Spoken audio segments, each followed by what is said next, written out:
Hello, good morning students. Now we are discussing 11th class chemistry and last topic in chapter first is limiting reactant या फिर reagent। तो मैंने oblique करके लिखा है, तो reagent और reactant आप सेम चीज ही समझ लीजिए। इनमें वैसे थोड़ा बेसिक सा डिफरेंस होता है जो आपको आगे वाले चैप्टर में समझ में आएगा। तो अभी आप यूं समझ लीजिए कि reagent और reactant are the same thing. तो लिमिटिंग रिएजेंट क्या होता है और एक दूसरी टर्म यूज करेंगे हम एक्सेस रिएजेंट और रिएक्टेंट। एक्सेस रिएक्टेंट, ठीक है। तो मैं आपको एक रिएक्शन का एग्जांपल लेके इस चीज को समझाती हूँ। जैसे फॉर एग्जांपल हम मीथेन का कंबशन कर रहे हैं and this and it is like, हमने इसको ट्वाइस कर दिया, हाइड्रोजन 4 हो गए और इसको, ये आपकी बैलेंस केमिकल इक्वेशन है। इस बैलेंस केमिकल इक्वेशन से आपको ये पता चला कि 16 ग्राम मीथेन के लिए कितना हो जाएगा आपका एक्चुअली में 64, 32 दूनी 64, 64 ग्राम ऑफ ऑक्सीजन चाहिए। मतलब अगर आप चाहते हो कि 16 ग्राम मीथेन का कंप्लीटली कंबस्शन हो, ठीक है, तो उसके लिए आपको एक्चुअली में 64 gram of oxygen is required. मान लो कि रिएक्शन में मैं 16 ग्राम मीथेन के साथ 80 ग्राम O2 ले लूं, तो आप क्या कहोगे कि मैडम इसमें रिएक्ट तो 64 ग्राम को ही करना है, बाकी बची हुई ऑक्सीजन तो एक्सेस में है, वो रहेगी।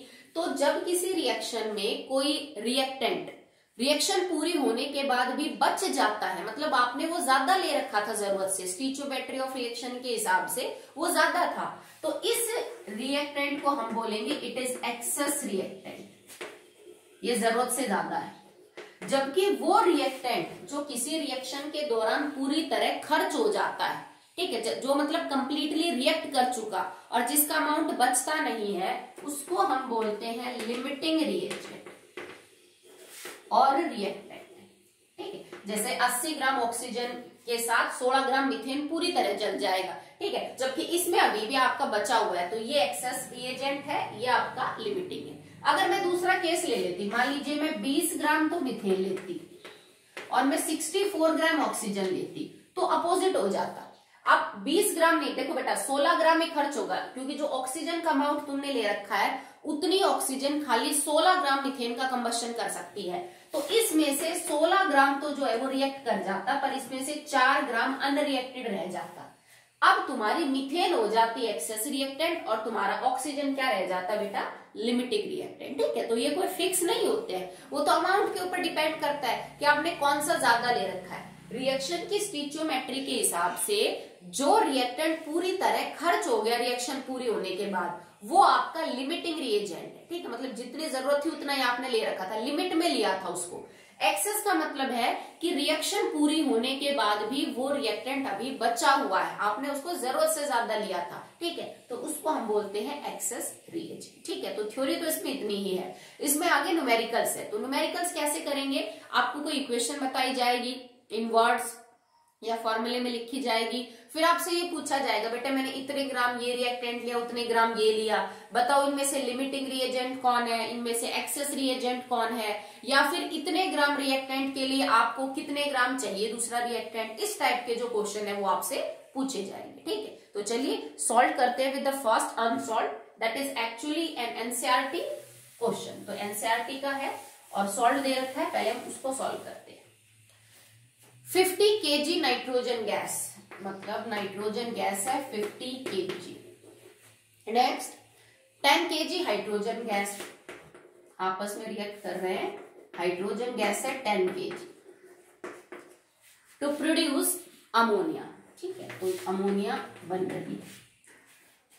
कैलकुलेट द अमोनिया फॉर्म, कितना अमोनिया बनेगा वो पता करना है। लिमिटिंग और एक्सेस रिएजेंट जो है वो पता आपको करना है, ठीक है। लिमिटिंग, एक्सेस और अमोनिया कितनी बनेगी अगर आपने ये डाटा ले रखा है, ठीक है। तो सबसे पहले इक्वेशन को बैलेंस कर लीजिए, 2 और 3, क्योंकि मॉलिक्यूलर मास ग्राम में है मेरे पास, ये केजी में है, तो मैं इन दोनों को ग्राम में कन्वर्ट कर लेती हूँ, ठीक है।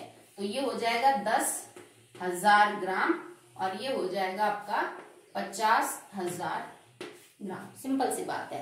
अब रिएक्शन की स्टीचियोमेट्रिक पे फोकस किया, आपको क्या पता चलता है कि नाइट्रोजन का 28 ग्राम रिएक्ट विद कितना हो जाएगा 2, 6 gram of hydrogen to produce एक अमोनिया का कितना हो जाएगा बेटा 14, 17 दूनी 34 ग्राम अमोनिया। मतलब 28 ग्राम नाइट्रोजन 3 ग्राम हाइड्रोजन के साथ रिएक्ट करता है, तब जाके 34 ग्राम ऑफ अमोनिया आपके पास बनता है। ओके, अब आपको पता ये करना है कि जो दो अमाउंट आपको दे रखे ना, इनमें से मैंने जरूरत से ज्यादा कौन ले रखा है और कम कौन ले रखा है। ठीक है, तो आप दोनों के लिए सॉल्व करके देख सकते हैं। एक बार हाइड्रोजन के लिए सॉल्व कर लो और एक बार नाइट्रोजन के लिए सॉल्व कर लो। कैसे करेंगे? फॉर हाइड्रोजन, ठीक है, आपको क्या पता चला कि हाइड्रोजन का 6 ग्राम जो है उसके लिए आपको नाइट्रोजन कितना चाहिए? 28 ग्राम।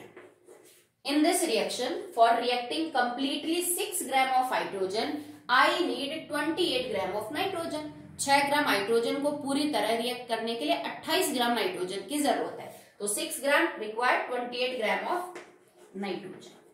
1 gram of hydrogen required nitrogen 28 divided by 6।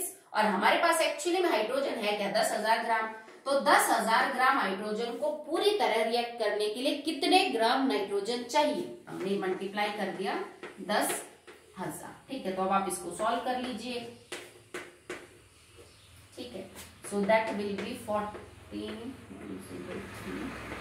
And divided by 3। ये कटेगा तो नहीं, चलिए इसको ऐसे रहने देते हैं। ठीक है, नेक्स्ट देखिए, अब सेम चीज अब आपको ये पता चलेगा, पर एक्चुअली में हमें इसको सॉल्व करना पड़ेगा ताकि हमें एग्जैक्टली पता चले कि कितना है। तो चलिए सॉल्व कर लेते हैं इसको।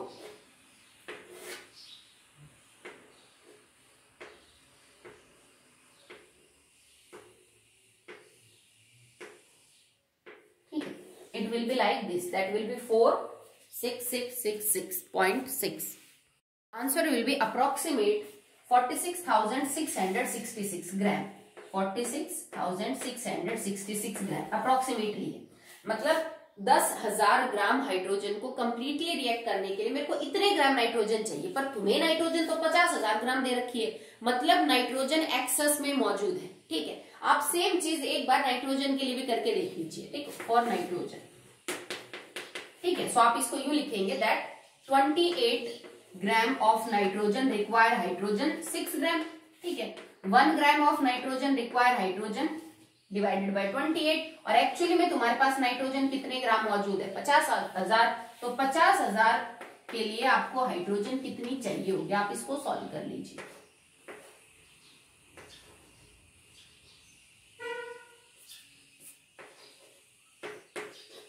इसको आप सॉल्व करेंगे तो that will B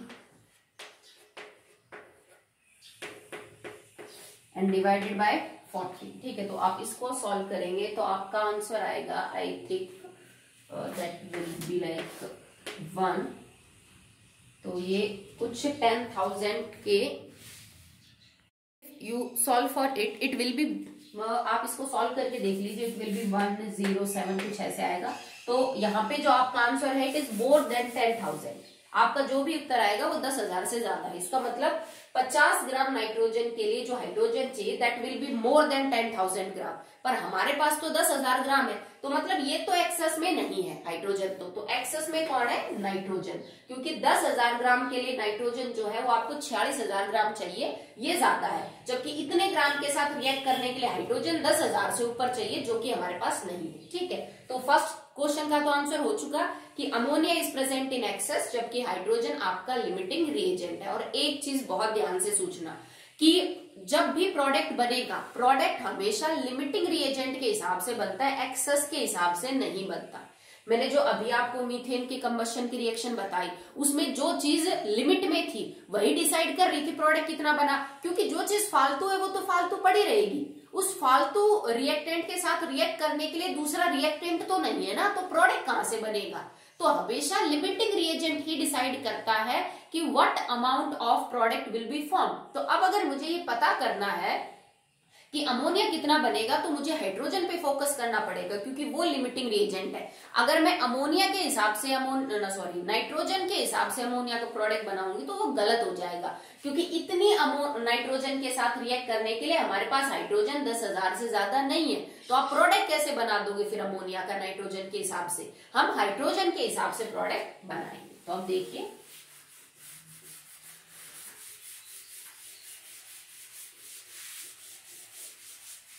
now according to the balanced chemical equation 6 gram hydrogen produces 34 था ये। ठीक है, 34 gram of ammonia, 1 gram hydrogen will produce 34 divided by 6 gram ammonia, and 10,000 of hydrogen will produce multiply by 10,000. ठीक है, आप इसको solve कर लीजिए।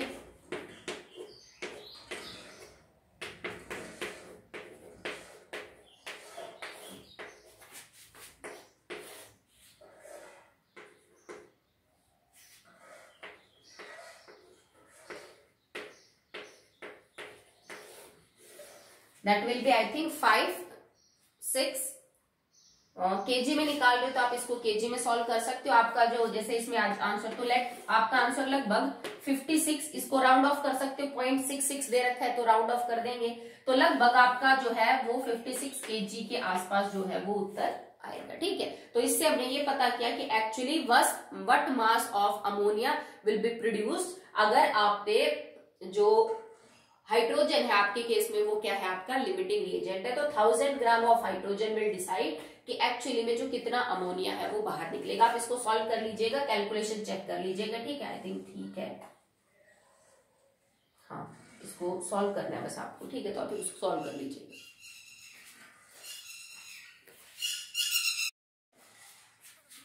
देखिए बेटा, आपकी बुक के अंदर ना ये तो calculation is come out to be 56.2 kg।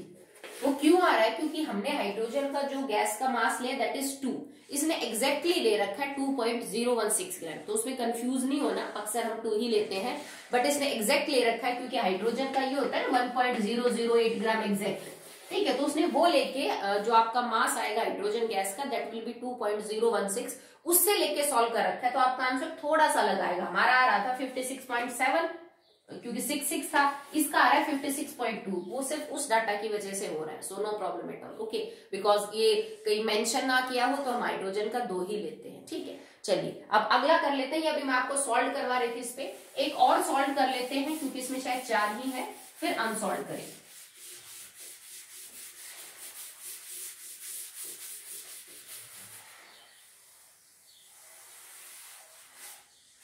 Next देखिए,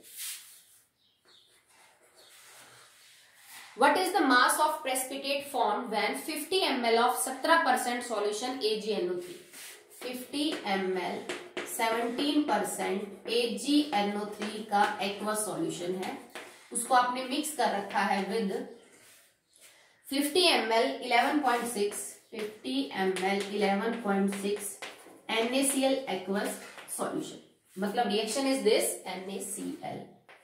ठीक है, कि आपको सोडियम क्लोराइड की रिएक्शन AgNO3 के साथ करवानी है, सिल्वर क्लोराइड के प्रेसिपिटेट बनेंगे। आपसे ये पूछा है कि वो प्रेसिपिटेट कितने वजन के बनेंगे, तो रिएक्शन क्या है आपकी, AgNO3 aqueous plus NaCl aqueous gets converted into AgCl solid plus NaNO3 aqueous, और रिएक्शन आई होप बैलेंस है, तो बैलेंस करने की जरूरत है नहीं। सबसे पहले आप ये सॉल्व कर लीजिए, तो आपको डाटा दे रखा है भाई 17% का मतलब क्या होगा, 100 ml में 17 ग्राम, समझते हो। ठीक है, सो इसको सॉल्व कर रहे हैं अब हम। 17% AgNO3 solution means 100 ml contain 100 ml solution contain 17 ग्राम AgNO3, तो 1 ml में कितना होगा, बटे में 100, और दे कितना रखा है 50, तो 50 ml सॉल्यूशन में AgNO3 कितना होगा, गुणा में 50, 8.5। ठीक है, तो actually we have 8.5 gram AgNO3 जो कंपाउंड है वो। नेक्स्ट सेम सॉल्व कर लीजिए आप NaCl के लिए। Now for NaCl that is 11.6% NaCl, इसका मतलब है 100 ml of NaCl contains 11.6 gram NaCl।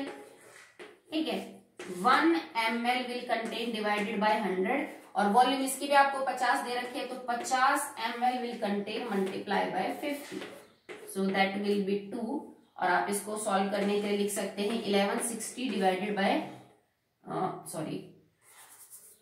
1160 divided by 20, आप इसको यूं कर सकते हो, that will B 10।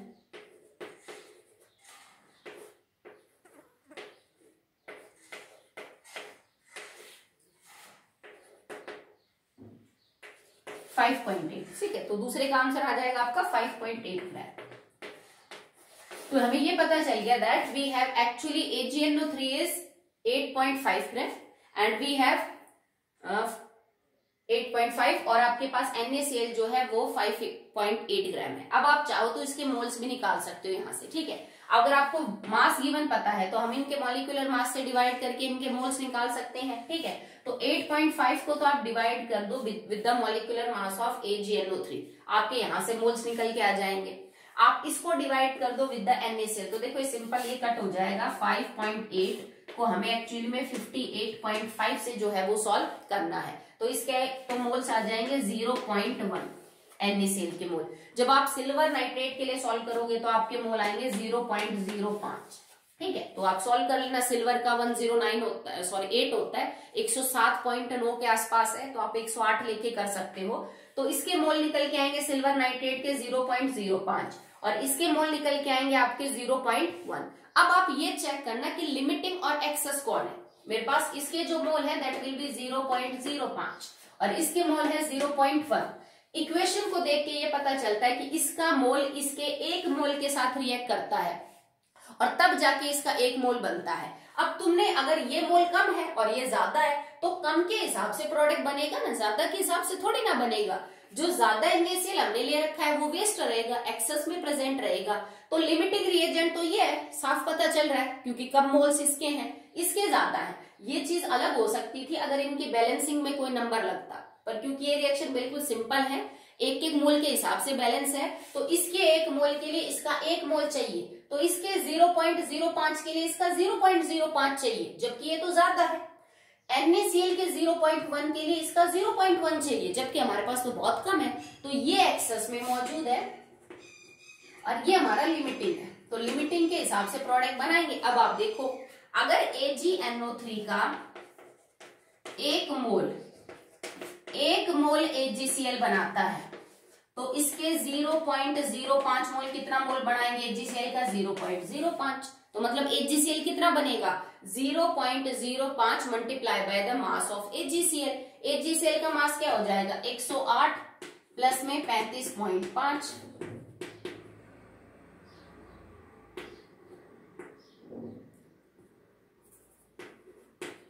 That is 143.5। तो आप 0.05 को 143.5 से मल्टीप्लाई कर दीजिए, number of moles multiply by the mass, molecular mass of AgCl, और आपका उत्तर आएगा 7.15 ग्राम, ठीक है। तो आपको ये पता चल गया, if I have this percent of AgNO3 with this volume, this percent of NaCl with this volume, तो जो AgCl के प्रेसिपिटेट बनेंगे वो एक्चुअली में 0.05 मोल बनेंगे, क्योंकि मेरा लिमिटिंग ये है, ये डिसाइड करेगा। और वजन में पूछा जाए तो कितने बढ़ेंगे 7.15 ग्राम इसके प्रेसिपिटेट्स का वजन होगा, ठीक है। चलिए नेक्स्ट देखिए। The next numerical is also solved because unsolved इसमें 3 ही है और जो सॉल्व्ड है उसकी टाइप थोड़ी डिफरेंट सी है, तो एक बार हम उनको सॉल्व कर लेते हैं, ठीक है। लिखता क्या है, what volume of hydrogen gas at STP would be liberated. आपको पता करना है कि हाइड्रोजन गैस STP पे कितनी लिबरेट होगी वॉल्यूम के हिसाब से। If 50 ml of dilute H2SO4, अगर मैं 50 ml डाइल्यूट H2SO4 की रिएक्शन करवाऊं, पर ये जो H2SO4 है दैट इज ऑलरेडी 40% प्योर, मतलब 100% प्योर नहीं है। जो सॉल्यूशन में उसमें 40% प्योरिटी के हिसाब से है। इसकी डेंसिटी दे रखी है सॉल्यूशन की डेंसिटी है, इट इज 1.3 ग्राम पर millilitre. Okay, now react with 20 gram of zinc, तो मतलब आपको इसकी रिएक्शन किसके साथ करवानी है 20 ग्राम जिंक के साथ। अब समझिए सिचुएशन क्या है कि आपको जिंक के साथ H2SO4 की रिएक्शन करवानी है, बनेगा जिंक सल्फेट और हाइड्रोजन, रिएक्शन बैलेंस है। ये कहता है बेटा कि हाइड्रोजन गैस बताओ STP पे कितनी वॉल्यूम में बाहर निकलेगी, मिलीलीटर और लीटर। अगर जो H2SO4 मेरे पास है वो 50 ml है उसका सॉल्यूशन, पर वो जो सॉल्यूशन है वो एक्चुअली में 40% प्योर है, मतलब 100 ग्राम में 40 ग्राम में मौजूद है, ठीक है। डेंसिटी सॉल्यूशन की दे रखी है दैट इज 1.3, तो आपको density is given for the solution 1.3। आपको निकालना क्या है कि 20 ग्राम जिंक के साथ रिएक्ट करके कितनी हाइड्रोजन बाहर निकलेगी। तो पहले मेरे को इसको सॉल्व करना पड़ेगा कि 50 ml H2SO4 जो कि 40% प्योरिटी का है, जिसकी डेंसिटी ये है, एक्चुअली में उसमें H2SO4 है कितना, तभी तो पता चलेगा कि 20 ग्राम के साथ रिएक्ट करके कितनी हाइड्रोजन बनेगी। तो सबसे पहले आप क्या सॉल्व करोगे, density is equal to mass upon volume. Density of solution आपको दे रखी है भाई, मास ऑफ सॉल्यूशन में आप क्या मानेंगे, एक्चुअली में वॉल्यूम दे रखी है आपको, मास तो आपको निकालना है, डेंसिटी आपको गिवन है। तो सॉल्यूशन का मास क्या आ जाएगा, density multiply by volume. Density 1.3, volume है 50, ये मिलीलीटर में है, डेंसिटी ग्राम पर मिलीलीटर में है, तो आपका उत्तर किस में आ जाएगा, ग्राम में, और ये आंसर आएगा 65 ग्राम। मतलब एक्चुअली में जो आपका सॉल्यूशन है उस पूरे सॉल्यूशन के जो 50 ml डाइल्यूट H2SO4 है, जिसकी डेंसिटी ये है, उस पूरे सॉल्यूशन का वजन है that will B 65 gram. Clear है, ठीक है। But your H2SO4 is 40% pure. इसका क्या मतलब है, 100 ग्राम H2SO4 solution contains H2SO4 that is 40 gram only. भाई इस 100 ग्राम सॉल्यूशन में H2SO4 खाली 40 ग्राम है, तभी तो मतलब हुआ भाई 40% है। 1 ग्राम ऐसे सॉल्यूशन में H2SO4 कितना होगा, 40/100, और हमारे पास ऐसा सॉल्यूशन कितने वजन का है, 65 ग्राम का। तो 65 ग्राम H2SO4 में एक्चुअली में H2SO4 कितना है, क्योंकि ये तो सॉल्यूशन है, मल्टीप्लाई बाय 65। तो आप इसको सॉल्व कर लीजिए।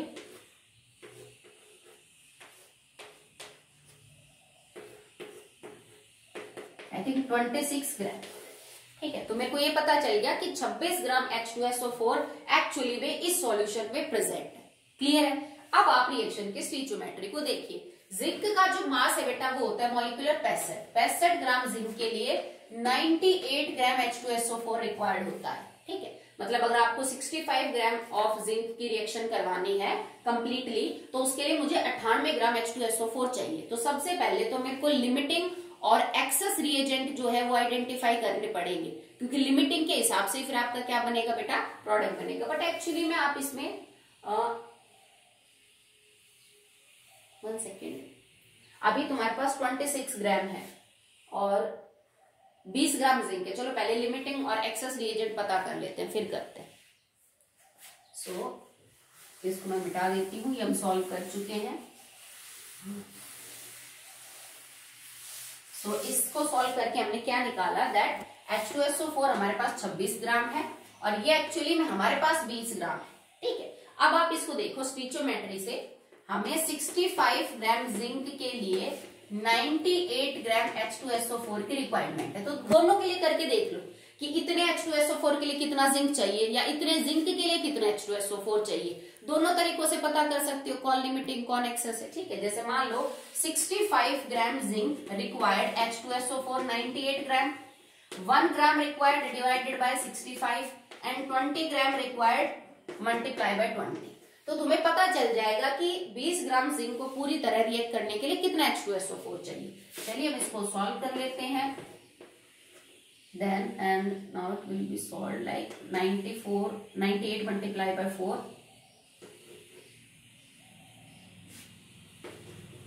and 30। तो इतने ग्राम आपके पास अवेलेबल होना चाहिए H2SO4। अब एक बार H2SO4 के केस में कर लीजिए कि 98 ग्राम H2SO4 required zinc that will B 65 gram, 1 gram H2SO4 required 65 divided by 98, और आपके पास जिंक H2SO4 है 26 ग्राम। तो 26 ग्राम के लिए कितना चाहिए, गुणा में 26। आप एक बार इसको सॉल्व कर लीजिए। 1 3 हो जाएगा 65 multiply by 30 and divided by 49। एक बार इसको सॉल्व कर लेते हैं क्या आता है, फिर आगे करते हैं। एक सॉल्व करने से ही बात बन जाएगी, आप इसको सॉल्व कर लीजिएगा। वैसे कि हमने इसको सॉल्व किया तो it comes out to be approximately 30 ग्राम।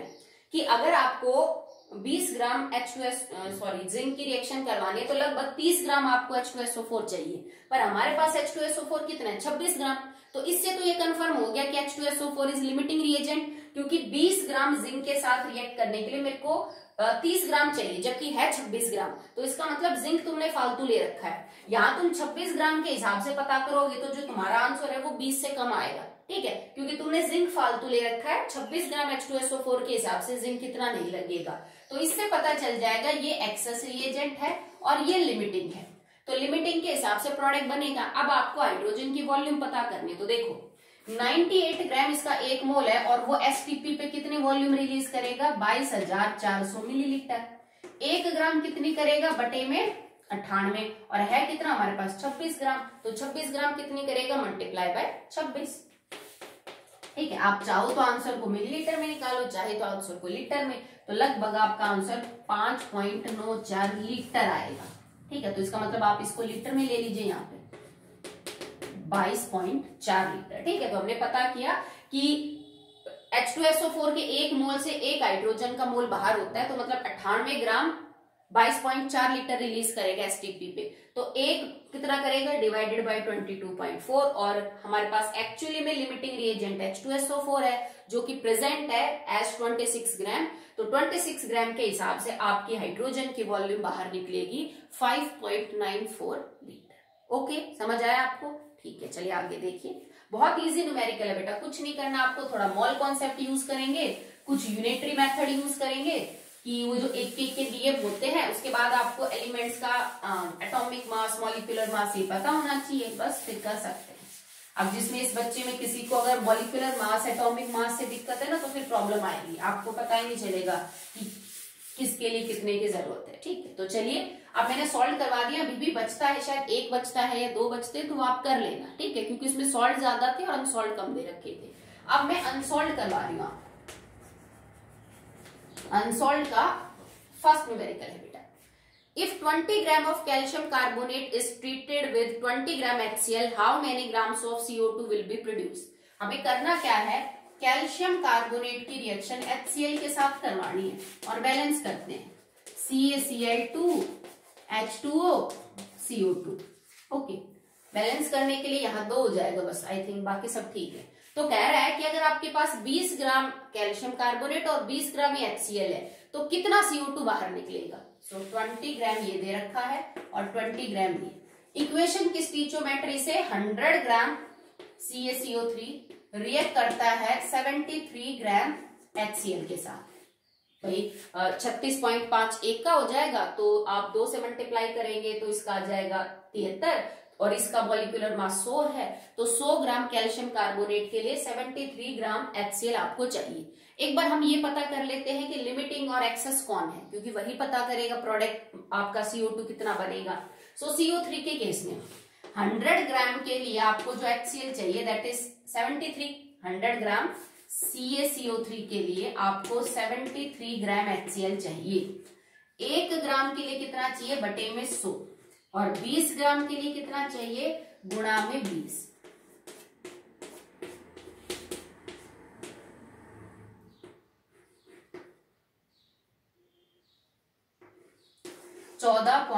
ग्राम, ठीक है। मतलब एक्चुअली में हमें 20 ग्राम कैल्शियम कार्बोनेट के लिए 14.6 ग्राम HCl चाहिए, पर हमें तो फालतू दे रखा है 20 ग्राम। इसका मतलब HCl एक्सेस में है और CaCO3 क्या है लिमिटिंग में। आप चाहो तो दूसरे तरीके से चेक कर लो, यूं देखो 73 ग्राम HCl को चाहिए 100 ग्राम CaCO3, 1 ग्राम HCl को चाहिए बटे में 73, और 20 ग्राम को क्या चाहिए मल्टीप्लाई बाय 20। तो आप इसको सॉल्व करेंगे तो that will B 2000 divided by 73, ठीक है। तो ये जो आपका आंसर आएगा ना, ये आपका जो 20 ग्राम है, क्योंकि ये बहुत ज्यादा दे रखा है, तो आपका आंसर 20 ग्राम से काफी ज्यादा आएगा, ठीक है। आप इसको सॉल्व करके देख लीजिए बेशक से। तो ये ज्यादा का इसका मतलब ये है कि 20 ग्राम के हिसाब से तुम्हारे पास कैल्शियम कार्बोनेट उतना नहीं है, तो ये लिमिटिंग है और ये एक्सेस है, ये फालतू है, ठीक है। So this is excess and this is limiting. तो लिमिटिंग के हिसाब से हम अपना प्रोडक्ट बना देंगे। अब हमें ये चेक करना है कि 20 ग्राम कैल्शियम कार्बोनेट कितनी CO2 प्रोड्यूस करता है। तो देखो बाकी तो ये सारी बैलेंस है, तो बैलेंसिंग से क्या पता चला, मास पूछा है कि volume, how many grams. Okay, so 100 gram calcium carbonate CO2 कितनी देता है 44 ग्राम, क्योंकि 1 मोल CO2 है, 44 ग्राम वजन है। 1 ग्राम कैल्शियम कार्बोनेट कितनी देगा 44 डिवाइडेड बाई 100, जबकि 20 ग्राम कैल्शियम कार्बोनेट कितना देगा मल्टीप्लाई बाई 20। ठीक है, so that will B 8.8 gram CO2। आपका आंसर आ जाएगा 8.8 ग्राम CO2 बाहर निकलेगी अगर आपने कैल्शियम कार्बोनेट 20 ग्राम और HCl 20 ग्राम लिया। मतलब 20 ग्राम कैल्शियम कार्बोनेट 14.6 ग्राम HCl के साथ रिएक्ट कर लेगा और 8.8 ग्राम CO2 बनाएगा। जो बचा हुआ HCl है अनयूज्ड, दैट इज 20 माइनस में 14.6, वो आपका एक्सेस में मौजूद है जो अनयूज्ड आपका बचा रहेगा। ठीक है,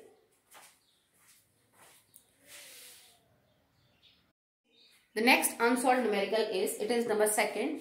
Zinc and hydrochloric acid react according to the equation. Zinc hydrochloric acid के साथ ऐसे रिएक्शन कर रहा है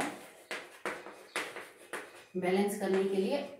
ओके, कंडीशन क्या दे रखी है, जिंक के 0.30 मोल है आपके पास, 0.30 मोल ऑफ जिंक, और HCl के मोल है 0.52 मोल।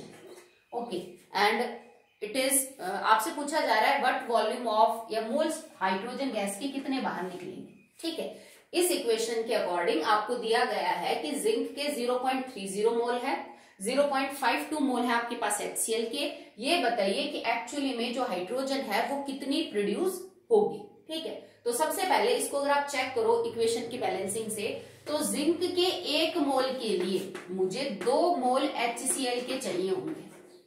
ठीक है, सबसे पहले लिमिटिंग और एक्सेस रिएजेंट आइडेंटिफाई कर लेते हैं। अगर जिंक का 1 mole of zinc required 2 mole of HCl। ठीक है, तो इसका मतलब अगर आपको पता करना है 0.3 मोल ऑफ,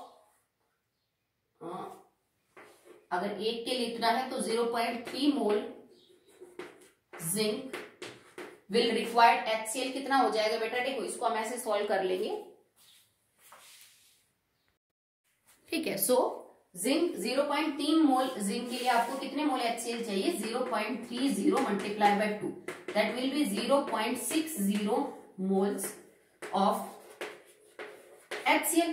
सिंपल सी बात है भाई, 1 मोल के लिए 2 मोल चाहिए, तो 0.30 मोल के लिए हमें 0.30 मल्टीप्लाई बाय 2 0.60 मोल्स HCl चाहिए। पर आपके पास HCl की मोल कितने दे रखे हैं 0.52, मतलब ये मोल कम है इतने मोल जिंक के हिसाब से। इसका मतलब तुमने जिंक ज्यादा ले रखा है भाई, ये तुम्हारा लिमिटिंग रिएजेंट है, समझ आ गया। This is limiting reagent and this is access reagent. आप चाहो तो दूसरे तरीके से चेक कर लो इसको यूं कि 0.52 moles of HCl, sorry 2 mole HCl के लिए आपको चाहिए zinc, that is 1 mole zinc.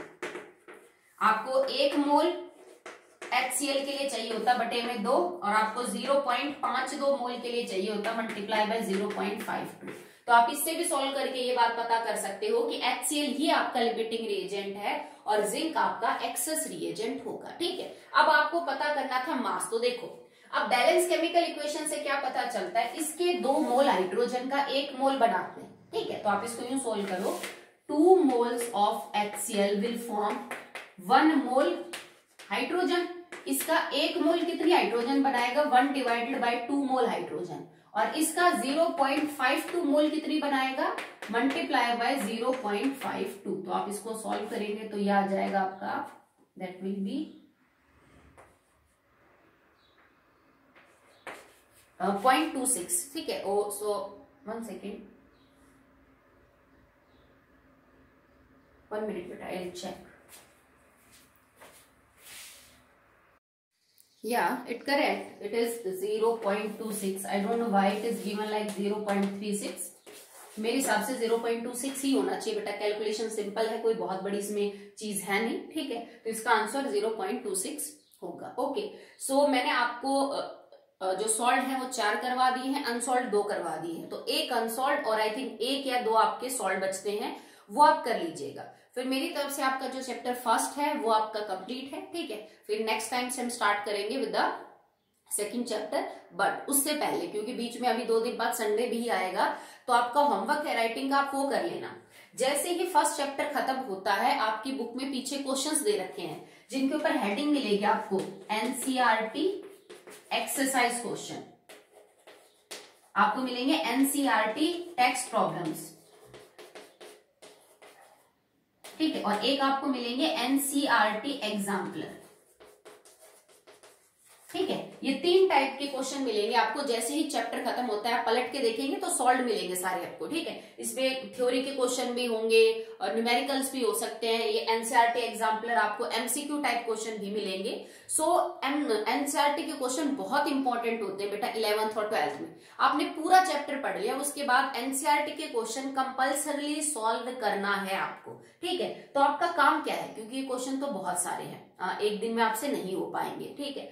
तो आप ये काम करना है कि जैसे ही आपका जो फर्स्ट चैप्टर यहाँ खत्म हुआ, जब आप सेकंड चैप्टर को स्टार्ट करेंगे तो उससे पहले एटलीस्ट आप जो यूं समझ लीजिए कि खड़े 10 पेज है वो आप छोड़ देना, ठीक है। जो आपके खड़े 10 पेज है बिल्कुल छोड़ देना, नहीं तो एटलीस्ट 8 तो मिनिमम आपको छोड़ने ही छोड़ने हैं। और उन 8 पेजेस के अंदर आपको ये 3 एक्सरसाइज अपनी फेयर कॉपी में राइटिंग में करनी है, समझ समझ के। ये नहीं कि उसमें कोई न्यूमेरिकल देख रखा है आपने कट कॉपी पेस्ट मार दिया, उससे कोई भला नहीं होना बेटा आपका। वो जब तक तुम निकालोगे नहीं तब तक पल्ले पड़ेगी नहीं तुम्हारे, ठीक। और पेपर में तो न्यूमेरिकल करने पड़ेंगे। सो मैं एक दिन के लिए नहीं बोल रही, क्योंकि टाइम लगेगा इनको सॉल्व करने में, आपके पास 5 दिन 7 दिन 10 दिन में, ठीक है। जैसे हम सेकंड चैप्टर करते रहेंगे, बीच बीच में जब भी आपको टाइम मिले आप इनको सॉल्व करते रहो। एक ही क्वेश्चन कई बार रिपीट हो रहा है, जैसे सेम क्वेश्चन एक बार टेक्स्ट में भी आ गया, फिर एक्सरसाइज में भी आ गया, थोड़ी लैंग्वेज बदल के वही क्वेश्चन आ गया, तो उनको बेशक से रहने देना। जो सेम टाइप के क्वेश्चन है उनको बार बार रिपीट नहीं करना। सेकंड, आपको क्वेश्चंस लिखने की जरूरत नहीं है। जैसे आप ये नहीं कि 4 लाइन का क्वेश्चन दे रखा है तो पहले क्वेश्चन को लिखा और फिर उसका आंसर करने लगे, नहीं। बुक तुम्हारे पास है ना, आप ये लिखोगे एनसीईआरटी एक्सरसाइज क्वेश्चन नंबर 1, और बुक का जो पेज नंबर है ना, आपकी बुक का पेज नंबर लिख देना, it is present on page number 1/52, ठीक है। और मैं उसका फर्स्ट कर रहा हूँ एनसीईआरटी एक्सरसाइज क्वेश्चन का, ठीक है। आपको लिखने की जरूरत नहीं है कि उसका क्वेश्चन क्या है, वो डबल काम हो जाएगा आपका, ठीक है। मैं सिर्फ आपको प्रैक्टिस करवाना चाहती हूँ कि बेटा आपने जब चैप्टर पढ़ लिया तो आपको पता हो कि इस चैप्टर पे से ये क्वेश्चन एनसीईआरटी बनाती है, ये बोर्ड एग्जाम में आते हैं, तो आप उनको सॉल्व करो। जैसे हम 10th में सैंपल पेपर प्रैक्टिस नहीं करते थे, हमने क्वेश्चन तो नहीं लिखे ना कभी उनके पास, आपके पास थे वो पेपर, सेम बुक आपके पास अवेलेबल है, आप पेज नंबर लिखिए, अपनी हेडिंग बनाइए और नंबर 1, नंबर 2, नंबर 3। हाँ, न्यूमेरिकल्स जब करते हो तो उसमें क्या करना है आपको, न्यूमेरिकल्स जब भी कोई अटेम्प्ट करते हो, no need to write all the statement, आप उसमें ये लिखोगे कि गिवन क्या क्या है। जैसे mass of this compound is this given, molecular mass compound का ये है, मोलियरिटी सॉल्यूशन की ये दे रखी है, डेंसिटी सॉल्यूशन की ये दे रखी है, ये सब आप लिखोगे गिवन में कि मुझे इस न्यूमेरिकल में ये चीज गिवन है। फिर आप लिखोगे फॉर्मूला यूज्ड, कि इस न्यूमेरिकल में जो फॉर्मूला मुझे यूज करना है वो ये है, हो सकता है एक यूज करना, हो सकता है ज्यादा भी यूज करने पड़ जाए, और फिर आप अपने न्यूमेरिकल को सॉल्व करेंगे, ओके। और न्यूमेरिकल सॉल्व करते वक्त आप कैलकुलेशन किसी भी रफ कॉपी में नहीं करेंगे बेटा, फेयर कॉपी के साइड में एक लाइन लगा के वही कैलकुलेशन करना, वही उसको फेयर कर देना। ये नहीं कि दूसरी कॉपी ले रहे हो या करो, नहीं, हाथ से जितना कैलकुलेट करोगे उतना बेटर है, पेपर में कोई कैलकुलेटर या फोन नहीं देगा। सो प्रैक्टिस होनी चाहिए, 3-4 चैप्टर है न्यूमेरिकल्स के, बहुत ज्यादा नहीं है। सो प्रैक्टिस करेंगे तो आपके लिए इजी हो जाएगा न्यूमेरिकल, नहीं तो हवा बन जाएगा न्यूमेरिकल का, ठीक है। तो ये काम आप कर लेना, और भी फिर भी कोई दिक्कत आ रही है आपको तो मेरे को बता देना। एक कुछ बच्चों की बुक में प्रॉब्लम हो सकती है, किसी का पुराना एडिशन है, किसी का नहीं है, तो अगर आपको ये हेडिंग ऊपर नीचे आगे पीछे मिल रही है या कोई दिक्कत आ रही तो मुझे बता देना, मैं आपको फोटो भेज दूंगी, okay. That all for the day. और सब्सक्राइब करने के लिए मैंने आपको लास्ट टाइम भी बोला था विद सम रीजंस, तो बेटर रहेगा कि आप कर लो, ताकि आपको बिल्कुल एट ए टाइम पता चल जाए जब भी कोई वीडियो में अपलोड करूं, ताकि आप अपना काम जल्दी से जल्दी कर ले, even on Sundays, okay. That's all.